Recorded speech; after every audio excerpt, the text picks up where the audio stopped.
Sok szeretettel köszöntöm kedves hallgatóinkat és nézőinket az Így élünk podcast mai adásában, ami a Pécsi Tudományegyetem egészségtudományi karának podcast műsora.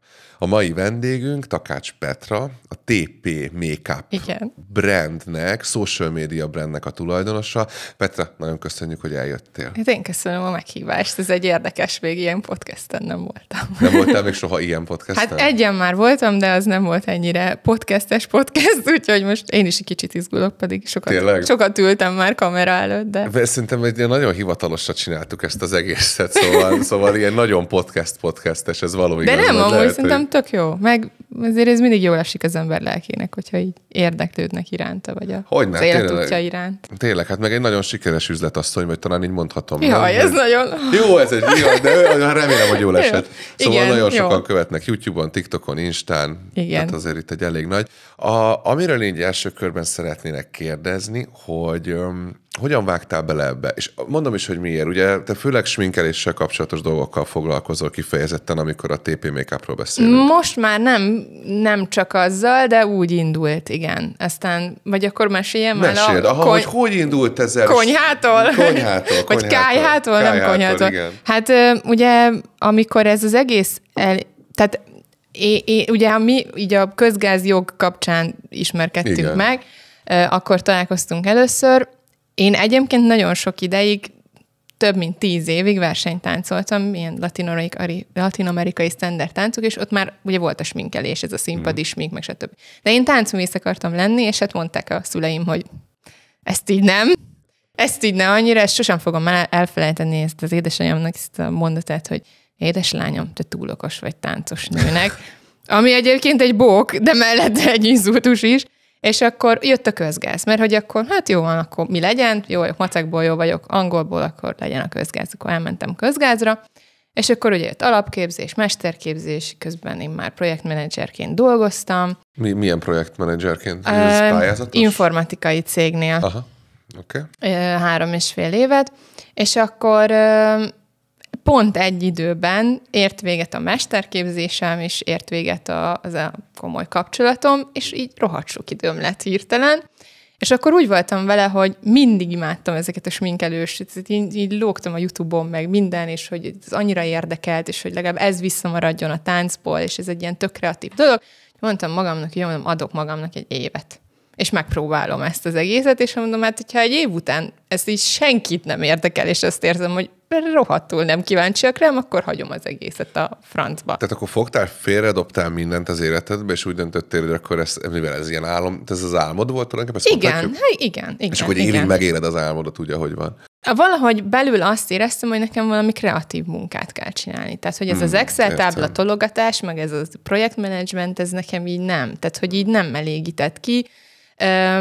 És egyébként nem dobtam félre mindent, mert anyagilag nem tehettem meg. Először 8 óra munka mellett csináltam, ami azért nagyon kemény volt, így hétvégente, meg mit tudom én, még munkaidő után. Utána nagyon rugalmasak voltak egyébként a munkáján, le tudtam menni 4 órába, és akkor 4 óra, és akkor tulajdonképpen egy fél év telt el, amíg ugye teljesen át tudtam menni vállalkozóba. Mert addigra, hogy fél év alatt akkor a social media platformokon való jelenlétet termelt, akkor valami anyagi hasznot, ezt így érted?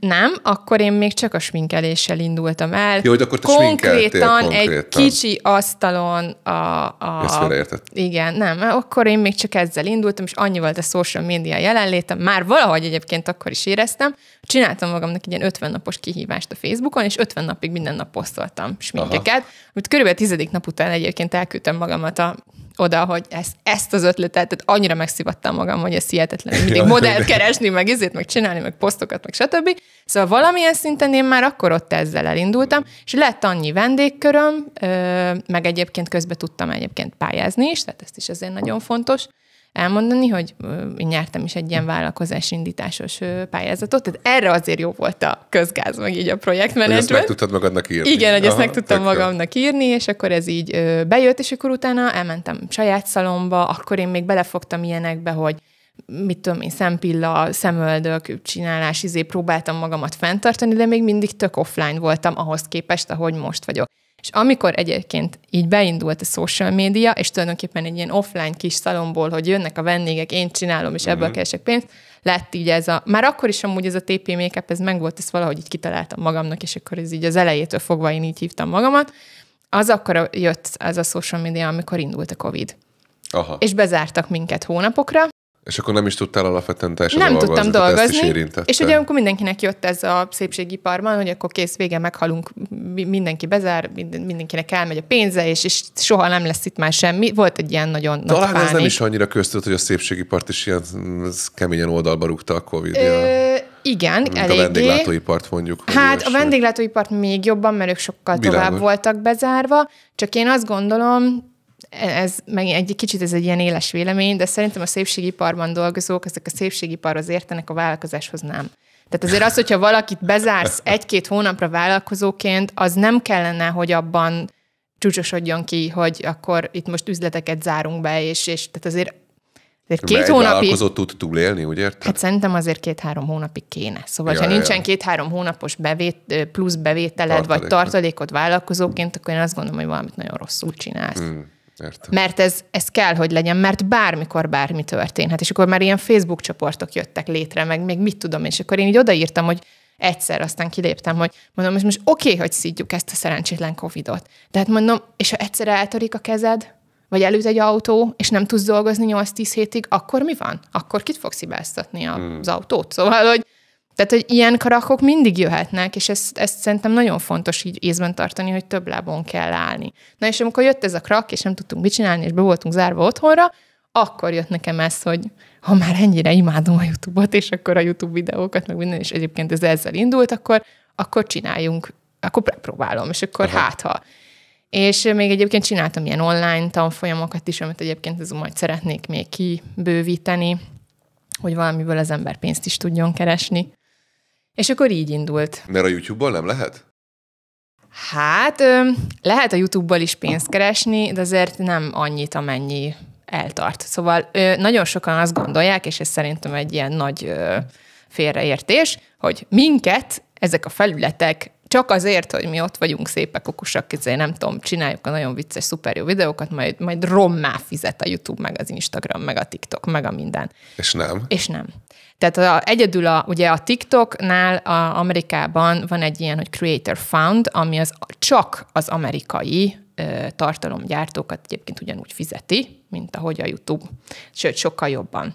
De ezt nem terjesztették ki. Volt erről évekkel ezelőtt, hogy na majd akkor ezt Kanadába, utána meg Európa, és akkor és akkor mindenki kap majd lóvét, senki, tehát mi nem, egy forintot nem kapunk a TikTokból, tök mindegy, hogy mennyi követőd van.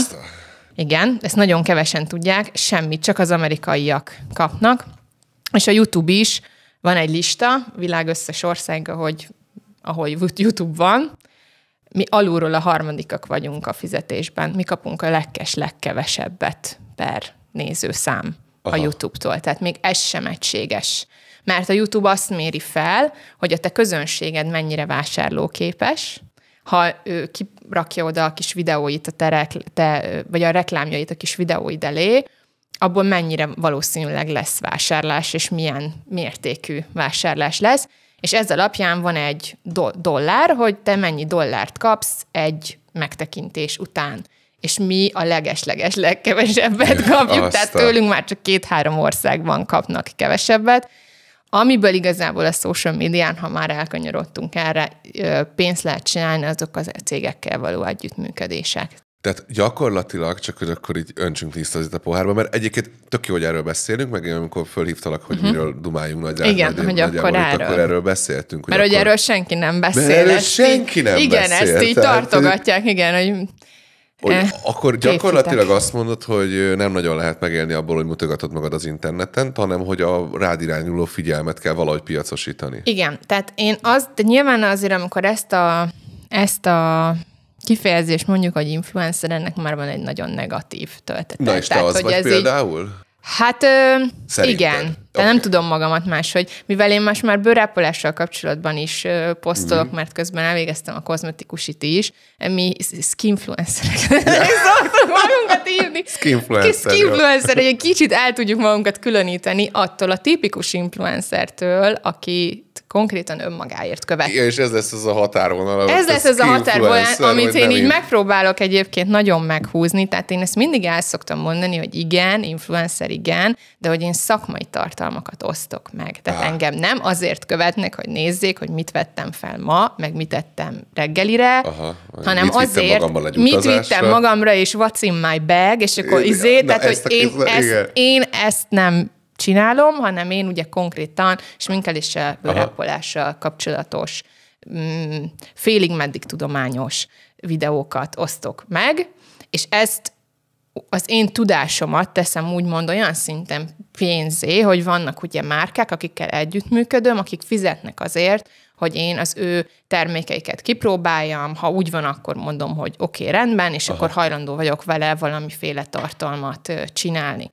És nem azt csinálom, és ez is nagyon-nagyon fontos, mint nagyon sok influencer, hogy mindent elvállal. Tehát, hogy egyik nap a chips reklám, másik nap meg hogyan fogyjál le. Aha. Tehát, hogy... Ja, hogy ez azért teljesen... Ja, értem. Hogy ezt nagyon nehéz szerintem meghúzni, de azt tud, én úgy gondolom, hosszú távon, meg a szakértők is azt mondják, hogy azt tud hosszú távon fennmaradni, aki ezért értéket ad a követőinek. Tehát értéket kell adni. És ez hogy működik? Tehát, hogy elkezdesz influencerré válni? Tényleg azt gondolom, ez egy nagyon fontos üzenet így úgy a hallgatóinknak is, már az egyetemi hallgatóinknak, meg a műsor hallgatóinknak, mindenkinek, hogy megkeresnek téged, vagy te kerested meg őket aktívan, vagy ez egy ilyen is történet? Hát nézd, amíg egy bizonyos követőtáborral nem rendelkezel, addig le se értem. Senki. Tehát, hogy ezt ki kell mondani, és az elején ebbe fektetni kell. Tehát, ha minőségi tartalmat akarsz csinálni, kell venni kamerát, kell venni mikrofont, kell venni lámpákat. Nyilván ezt van, aki nem így csinálja, van, aki azt mondja, hogy csak elég egy telefon, és akkor nyomjad, de most már főleg akkora a verseny, sokkal nagyobb, mint 4-5 évvel ezelőtt, ezt én is érzem, tehát sokkal nehezebb bármit is elérni. Sokkal több a tartalomgyártó.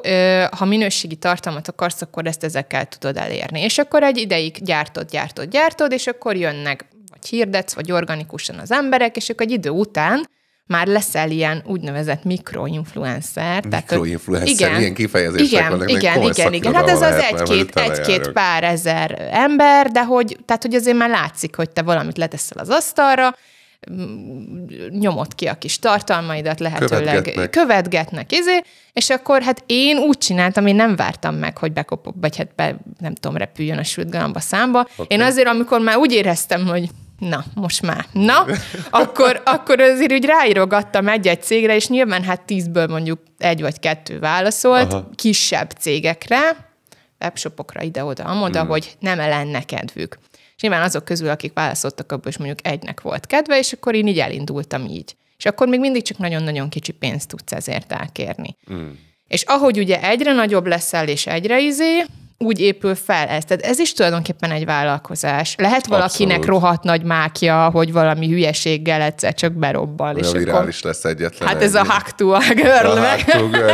Igen. De ez meg nem tartható hosszú távon. Ja. El is tűnt amúgy ő, tehát hogy most már... Igen, tehát hogy az tartható hosszú távon, amit ugye tényleg ilyen erős alapokra fölépítesz, és akkor tulajdonképpen innen jönnek a bevételek. Most egy YouTube, ha én egyébként én ezt elmondom, tehát hogy én ezeket nem szégyellem, ha minden héten posztolok, amit most már nem csinálok, mert nincs ennyi időm, de amikor minden héten posztoltam, akkor ilyen 40-50 ezer forintot fizet egy hónapban. Hát abból nagyon nehéz megélni. Tehát maga a YouTube. A YouTube, yeah. És ehhez hozzá kell tenni azt, hogy te mondjuk még milyen termékeket tudsz értékesíteni. Tehát én írtam e-bookot, nekem vannak online tanfolyamjai, de most szeretnék majd sokkal többet. Meg ugye vannak ezek az együttműködések, meg én egyébként járok előadásokat tartani, meg minden, tudom én, a cégeknek tartok ilyen szakmai kurzusokat, meg ilyeneket. Tehát, hogy én azért a szakmai oldalát is oda teszem, és ezt nagyon nehéz ketté választani, mert nyilván a social médián találnak meg, de ott sem azért kérnek fel majd ezekre a fizetős munkákra, mert hogy, mit tudom én, nagyon szép vagy, és nagyon okos, és annyira hanem nyilván azért, amit oda tudsz tenni szakmailag. Tehát, hogy én ilyen szinten nem vagyok klasszik influencer, mert nem ön csodálatosságom miatt követnek, vagy érted? Tehát, hogy, amit mondtam, hogy... Egy ilyen komoly szakmai hátteret raksz oda. Ez nagyon érdekes. Szerintem ez is egy jó üzenet, hogy ezzel sincsenek szerintem sokan tisztában, hogy mert ugye nagyon sokan gondolják azt, hogy ez egy teljesen legitim életcél, de akkor csinálok magamról TikTok videókat, ami egyébként abszolút lehet is. Hát de csak hogy ez nem ennyiből áll összesen, hanem ahogy mondod, azért ez sokkal szétet, hogy ebből a figyelem, ahova irányul, azt kell valahogy értékesíteni. De innentől viszont azért már lehet ez a vállalkozás kérészilletű, ahogy mondod, egy Hack to Girl például, most már nem látom. Igen, tehát, ennyi. Hogy... Hát ez ő egyszer keresett sokat. Illetve hát egyébként annyit még kiegészítenék, hogy ugye amiből nagyon sokan, főleg az ilyen klasszik influencerek élnek a TikTokon, az az, hogy egyébként a live-ozásból lehet pénzt keresni. Hogyan? Hát úgy, hogy vannak ilyen ajándékok, amiket küldhetnek neked a követőid, ilyen kis, nyilván ilyen kis matricák, hogy virágcsokor, meg korona, de biztos szoktad látni, hogy live-oznak, és hogy röpködnek ezek a mindenféle... Szerintem van egy ilyen kis social media függésem, de live-okat nem nézek valamiért. Majd nézd meg. Rohadt kínosak szerintem a legtöbb. Nagyon nem kínos, bírom nézni. Igen, nagyon kínosak a live-ok, de ezért live-oznak, mert ott tudnak neked küldeni, és minden egyes ilyen matrica az megadott számú pontot ér, minden megadott számú pont, megadott számú forintot, és ő le tudja hívni a TikTokból. Igen, és így lehet egyébként, és ezért live-oznak nagyon sokan, de én például nem, tehát nekem nagyon kevés live-om volt, és az is full szakmai, és nekem nem dobálnak valahogy virágcsokrokat, szóval nem is kérem, mert az a baj, hogy nagyon sokan tehát kérik. Igen, hogy keresek egy kis lóvét, és sajnos tarhálnak konkrétan az interneten, és én ettől rosszul vagyok. Tehát, hogy tarhálnak az interneten. Én ezt nem tudnám csinálni, de most tényleg. És ezért ezek az ilyen nagykövető számú, amúgy konkrétan értéket szerintem nem adó influencerek, azok ezt csinálják.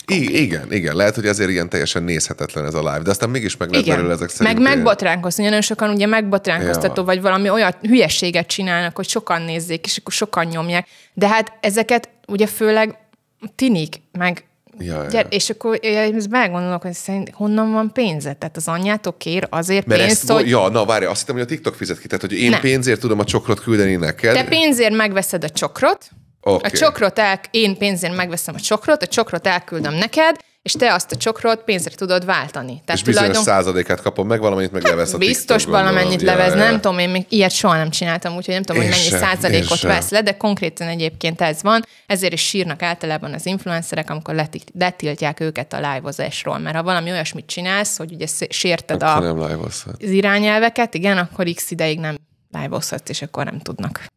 De jó, ez szerintem egy nagyon hiánypótló. Remélem, hogy sok emberhez eljut, és remélem, hogy nagyon sok fiatalhoz, mert tényleg, tehát, hogy egyetemi oktatóként sokszor nézünk azzal szembe, hogy van, aki csak az idejét tölti egy egyetemen, stb. És szerintem így a 21. században nagyon sok olyan életcél van, ami nagyon jó, hogy ilyen színes a világ. Tehát én szerintem ennek én nagyon örülök. Nekem is kutatási területen teljesen eltér amúgy a bizonyos szempontból. De több olyan érdeklődési köröm van, ami egymást kiütni, az irodalom, meg videójátékok, meg stb. Egyébként én is ilyen vagyok, de ez tök jó szerintem. És ugye mert erre alkalmas a századunk, és ebben bele lehet így, de ezt jó, hogy tiszta vizet öntünk a pohárba, hogy azért ez nem egy influencer lét, annak azért vannak hátulütői, és ha már itt tart. Meg hogy ez egy bonyolult vállalkozási forma. Igen, én azt gondolom, hogyha valaki, tehát meg lehet ebből élni, csak ahhoz kell egy jó alapötlet.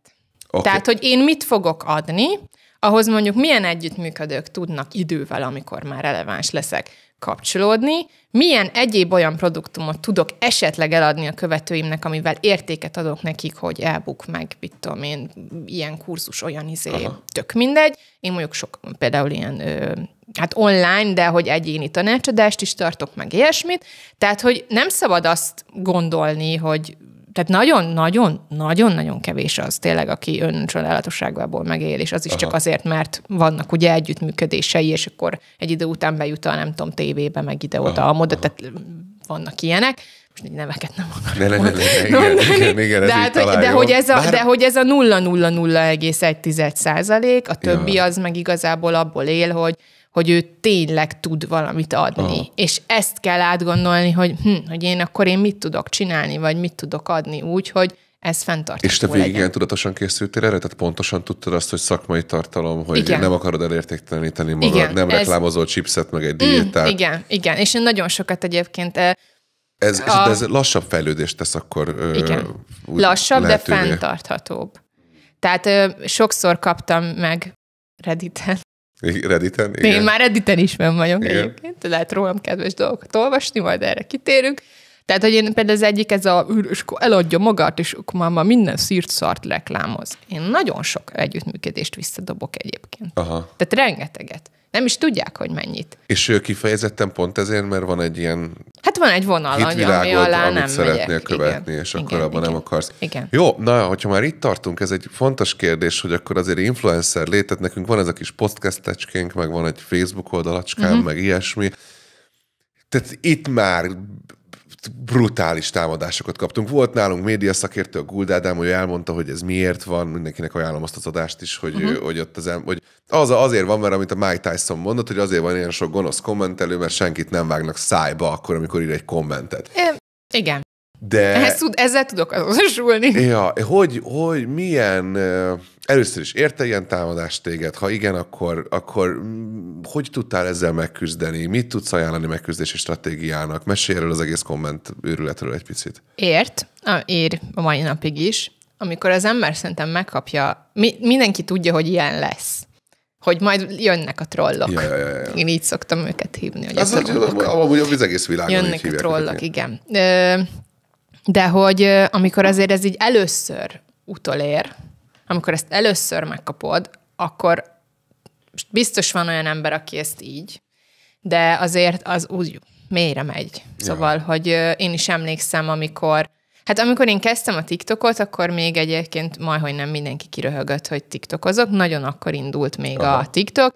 Rengeteg, már sok felhasználó volt, de még kevés tartalomgyártó, nagyon hirtelen lehetett eléréseket és nagy számokat hozni. Ez már egyébként nem így van. És az első pár, második, harmadik videóm az ilyen tök nagy elérést hozott, és ugye hát a nagy számok törvénye alapján jöttek a kedves emberek. És hát nagyon, nagyon rossz volt. Tehát, hogy és igen, elindít benned egy ilyen önértékelési valamit, hogy olyan dolgokat kommentelnek, amit mondjuk te eddig nem is láttál magadon problémának, és onnantól kezdve belenézel a tükörbe, és már azt fogod, tehát már látod, amit nem láttál eddig. Mert ezek, igen. Igen, mert ez a hogy nézel ki, ezed milyen, azod milyen, mit tudom én, idegesítő a hangod, ez van. És tudod, és akkor egy idő után így felteszed magadnak a kérdést, hogy most tényleg? És szerintem az, aki azt mondja, hogy semmilyen szinten ez nem érintette meg, soha az kamuzik. Tehát az egy ilyen lehasítási stratégia. Aha.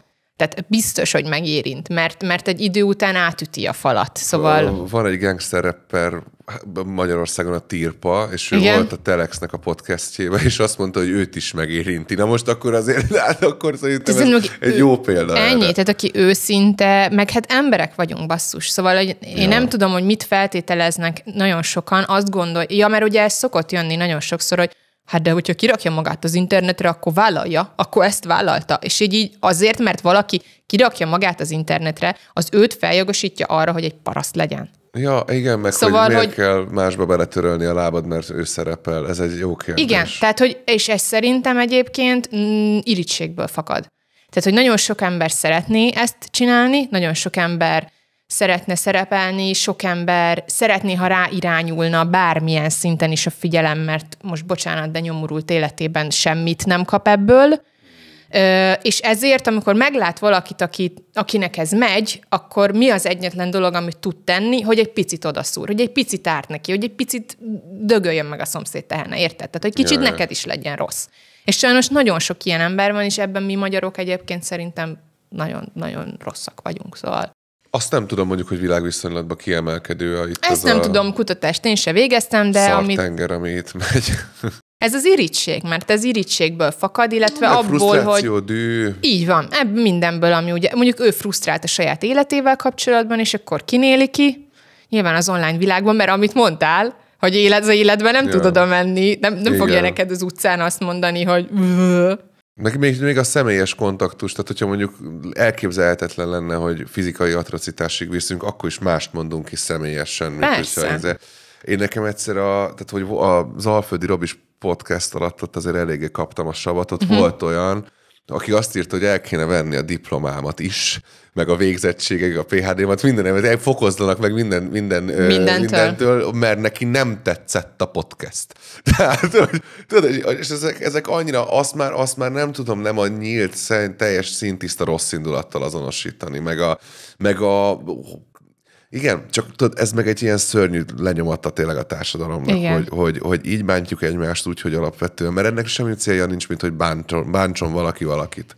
Én egyébként a Nárait szoktam hallgatni. Azt hittem bántani.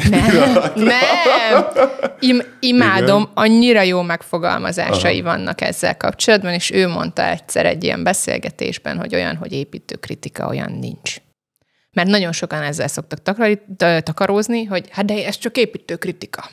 És akkor ő mondta el, hogy azért nincs ilyen, hogy építőkritika, mert olyan embertől kell és szabad csak elfogadni kritikát, aki téged jól ismer. A hozzád közel álló kiskör, mert azt tud úgy kritikát megfogalmazni, hogy az valóban lehet, hogy abból te tudsz építkezni.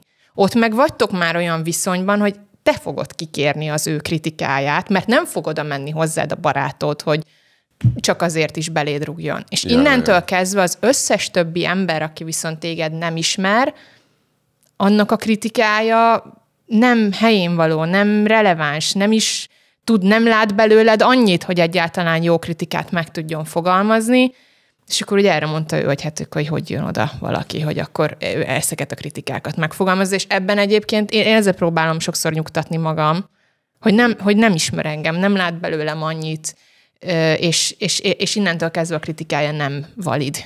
Akkor mondjuk a dicséretese. Akkor mondjuk nem, a dicséretese, igen.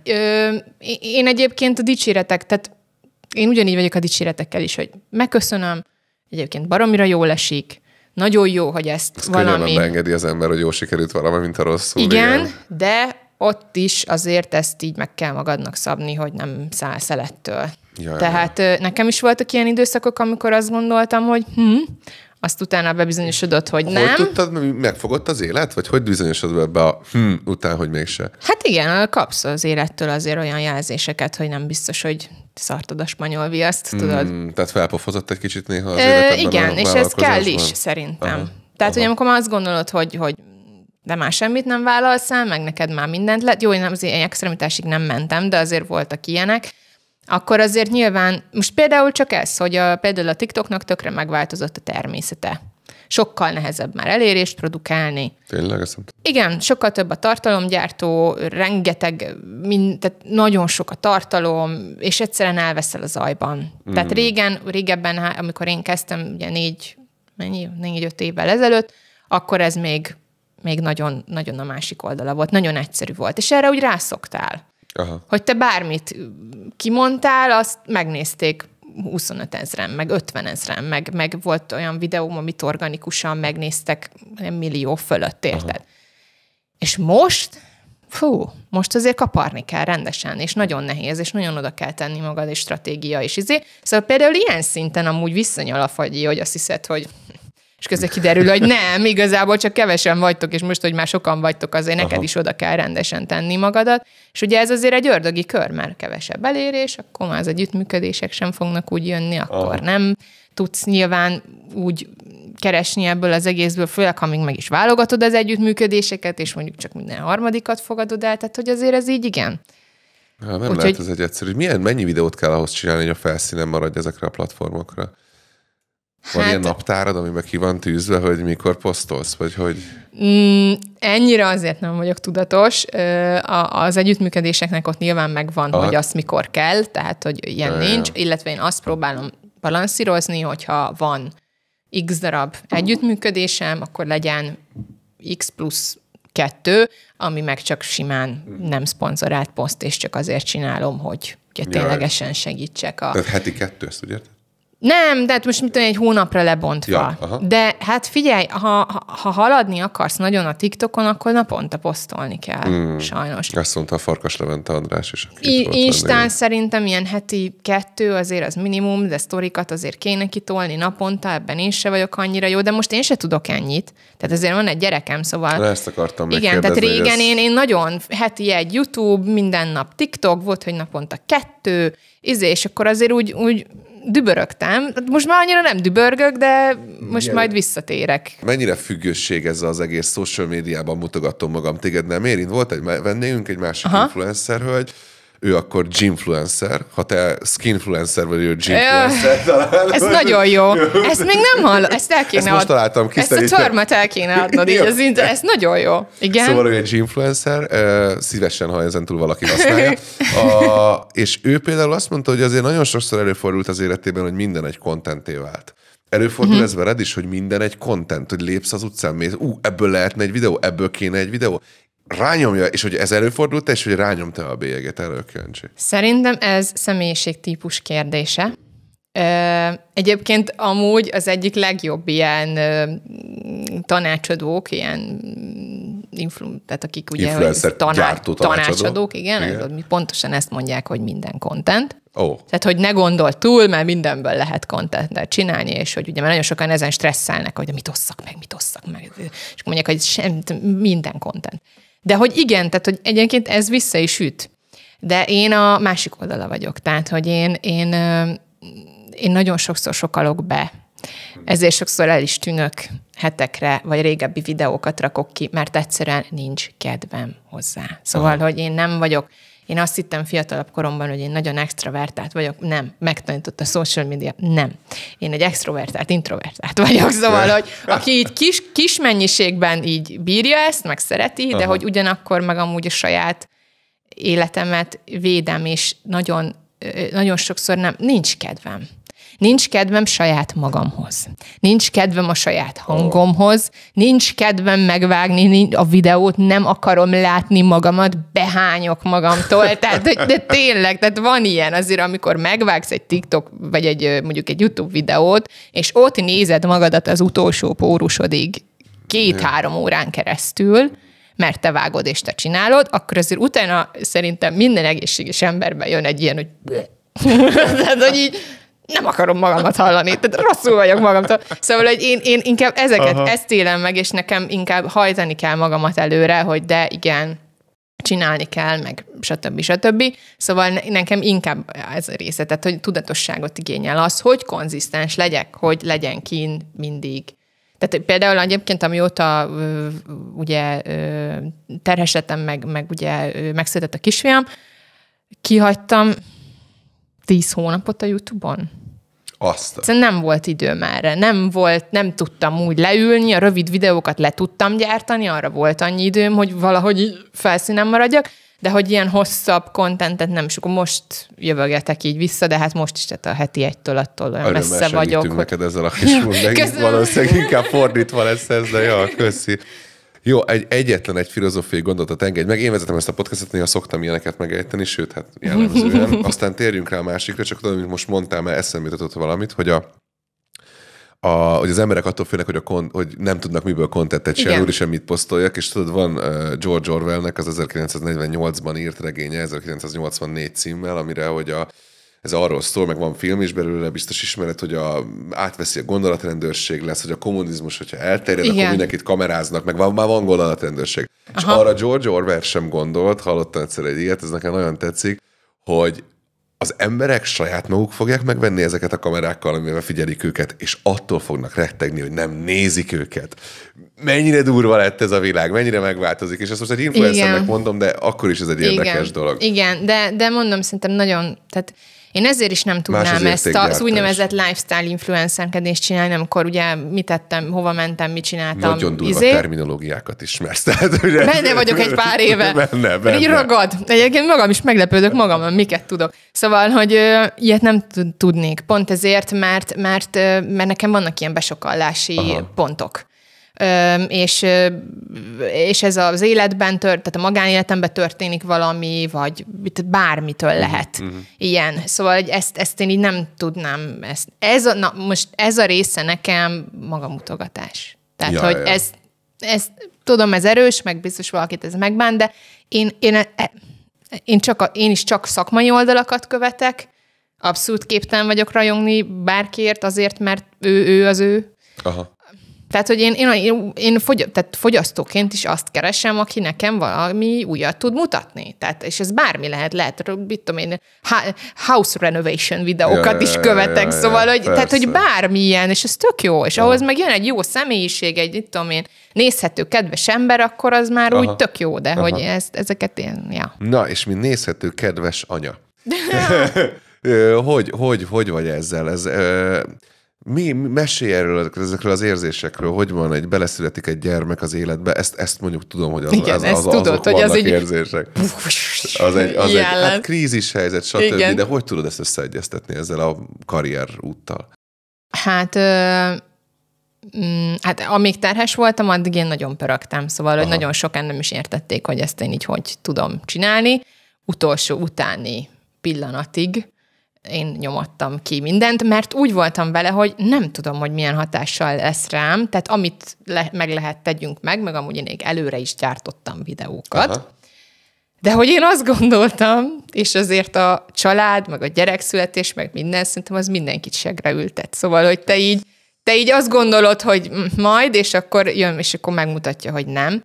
Szóval én azt gondoltam magamról, hogy én 3 hónap után vissza fogok térni, és huli-buli, minden jó. Aha. Hát nem így lett. Szóval, hogy 3 hónap után még örültem, a lyuk van a seggemen, szóval, hogy így elfogytak az előre gyártott videók, és akkor én tettem is egyébként ki egy posztot erről, hogy amikor ez így tudatosult bennem, hogy így ne haragudjatok, de hogy így most egy picit pauze, mert hogy nem jutok oda egyszerűen, meg amúgy valamilyen szinten bekapcsolt az a mom brain, amire nem tudod, hogy ilyen van a szülői agyad, amíg nem leszel szülő, hogy így nem is akartam ezzel foglalkozni. Aha.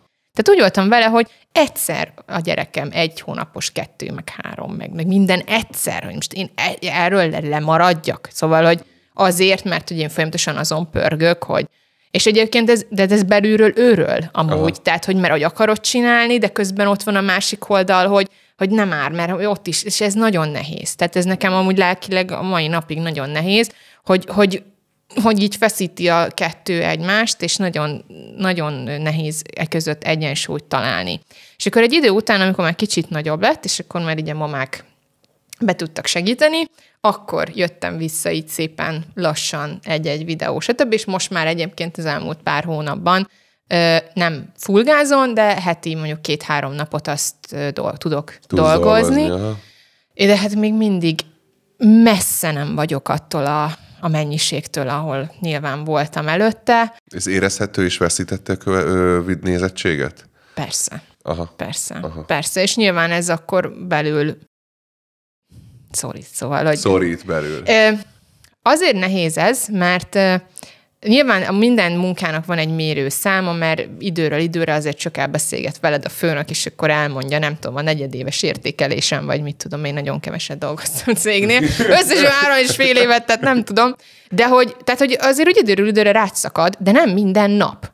Aha. És nálunk meg minden egyes videónál, minden egyes kirakott posztnál ott villog számszerűen, hogy te most mennyire voltál jó, vagy sem. Aha. És ez nagyon sokszor nem is rajtad múlik, amúgy, mert néha behűl a platform, vagy éppen fizetett kampányok vannak, ki tudja milyen események miatt, ugye? És akkor az annyira leveszi hogy senki nem kap elérést, tehát sokszor nem is rajtad múlik, és minden áldott alkalommal ott szembesülsz vele, hogy... Teljesen kiszolgáltatva a platformok,nak igaz? Mert hát, szerintem ebben például nem is gondoltam még bele, hogy mennyire van egy influencer kiszolgáltatva annak, hogy a Meta, vagy a Google, vagy a TikTok mit csinál. Igen. Aha. És akkor ugye visszatérve az anyaságra, nyilván ott is helyt akarsz állni, tehát ott is a lehető legjobbat, vagy hát én legalábbis lehető, elég maximalista vagyok, lehető legjobbat akarom. Ezt szerintem senki nem jött rá ebben a podcastben eddig, igen. Ott is azt szeretném nyújtani, és akkor én a leggyakrabban azt érzem, hogy sehol nem vagyok elég jó. hogy mindenhol lehetne még jobbat, hogy mindenhol még tehetnék többet, hogy most miért fáradok el ebben vagy abban, és közben akkor meg ugye emlékeztetnem kell magamat, hogy nekem is csak 24 órán van, meg én is emberből vagyok. Ja, ezen érdemes dolgozni egy kicsit. Igen, hát én már éveket jártam pszichológushoz. Ez miatt ugye rám ragasztott elvárások, és a többi nyilván ezek azért így családi háttérben is gyökereznek, meg hogy én milyen vagyok. Úgyhogy igen, tudom, hogy egyébként ezen nagyon dolgoznom kell, és amúgy már szerintem sokkal jobb vagyok, mint voltam. Aha, tehát ez ennél sokkal rosszabb volt évekkel ezelőtt. Mire vagy még így kíváncsi ez az anyasági témában? Ez nagyon jó volt, köszönöm, hogy ezt egy kicsit összeszedted, hogy talán ez egyébként azért is egy jó üzenet, mert ez minden dolgozó nőt is ugyanúgy érinthet, hogy mennyi időre esik ki, hogyan lehet ezt összeegyeztetni. Annak az egy kérdésem van, annak mennyire van hatása az életetekre, így családilag, hogy te influencer vagy skinfluencer, nem pedig... Nem, lehet, csak... Jó, de nekem bejön a skinfluencer. Legyen skin, meg tetszik a gymfluencer, hogy kitalálunk párat. Találjél még pár ilyet, igen. Tehát, hogy milyen hatással van hogy a családra van, speckó ez vagy? Olyan, mint hogyha mondjuk nem tudom, bolti eladó lennél, vagy jogász, vagy... nem. Van hatása. Aha. Az első és legfontosabb hatása az, hogy azért ez nálunk nem úgy működik, mint a bolti eladónál, hogy akkor elmentem gyesre, szevasz, és majd jövök. Tehát, hogy mi nem eshetünk ki évekre. Mi nem tehetjük meg azt, hogy akkor én most 2 évig csak a gyerekemmel. Megteheted, csak akkor lehúzod a slozin azt, amit addig évek alatt felépítettél, és ez minden vállalkozásra. Ezt akartam mondani, ez minden vállalkozásra. Így van. Tehát ez a vállalkozási mi voltja, és ez az influencer világban még jobban fel van fújva. Mert itt nem tudom azt mondani, hogy mit tudom én, van egy megbízható alkalmazottam, és akkor nem tudom, csináld már létszi egy pár hónapig, amíg én itt nem vagyok, mert amúgy én a szalomban is dolgoztam előtte, és azt a részét például teljesen átadtam másnak. Okay. De hát az influencerkedés most kire húzom rá a saját fejemet, érted?